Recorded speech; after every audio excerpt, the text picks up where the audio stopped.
know, when it comes to motorcycling, everyone is constantly trying to find new and creative ways to help new riders to join in the fun, especially new dual sport riders. Historically, in this segment, the barrier to entry has always been saddle height.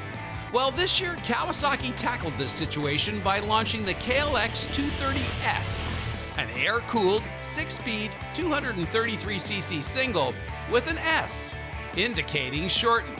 How short? Well, the seat height has been reduced a significant 6 centimeters, all thanks to the 230's new shorter dual-stage spring front suspension. A shortened fork still boasting over 158 millimeters of travel. Hence, a lowered, lightweight package that still runs on proper 18 and 21-inch wheels, and sports lights and mirrors for a truly seamless transition from the back roads to the trails. Very nice. But you don't have to take my word for it. Here now is this week's guest road tester, Sophia Vasiliadis. So in my introduction, I was talking about how cool it is that somebody came along and made a dual-purpose motorcycle that's short. Yes, finally. Finally. What did you think when you saw it? Well, I heard about it first because I was lucky enough to go on a press ride in California to test it out.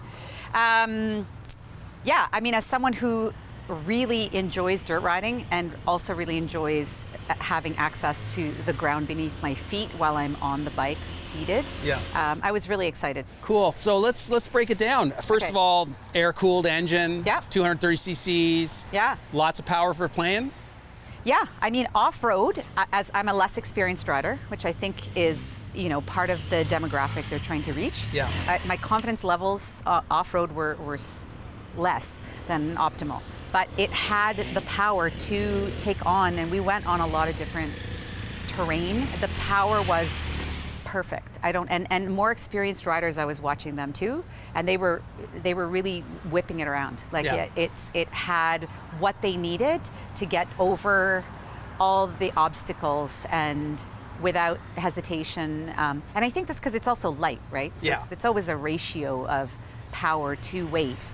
And some people might be like, well, it's underpowered, but when it's so light, that translates into a lot of power. Yeah, very nice. You need power as well on the road. This does both, thanks to the mirrors, the lights, and everything. You're on the road. What did you find the road experience to be?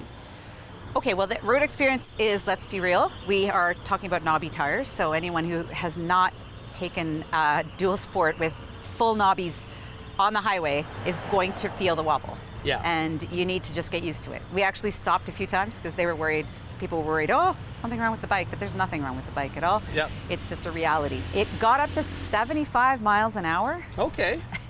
And then it was a little, light on its wheels. Well, that's faster than you would do on any road in Canada. Yeah. Right? So 100K. And that's like flat road, no wind, so optimal situations. Sounds like it handled great when you were out in the woods and out on the trails. Yeah, it did. And admittedly, like I said, I'm not like the most experienced dirt rider. So some obstacles that other people know how to go over, I hit.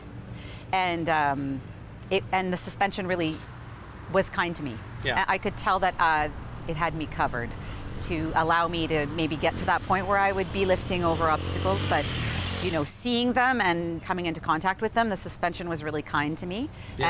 And I actually also hit some mud, and there was a little bit of washing out in the back, and the bike I gave it a little bit of power, and it pulled me out of my difficulty. Well, what's the lasting impression? Well, the lasting impression is that I was able to get used to it really quickly. And that's what you want, right? Yeah. You want to jump on a bike, and if it's your bike, obviously the learning curve is going to be a lot higher because this is a bike that just lets you get to know it really quickly. And just keeps improving with you. So even in that one day, when I started, I was still struggling with, holy cow, I'm back on the dirt trails. And by the end, I was really able to control slides. I recognized that if I was learning how to ride better, this would be the perfect bike for that. It's a lot of fun. I had a great time. Good. Yeah. I had a great time talking to you about it. Thank you so much. No problem.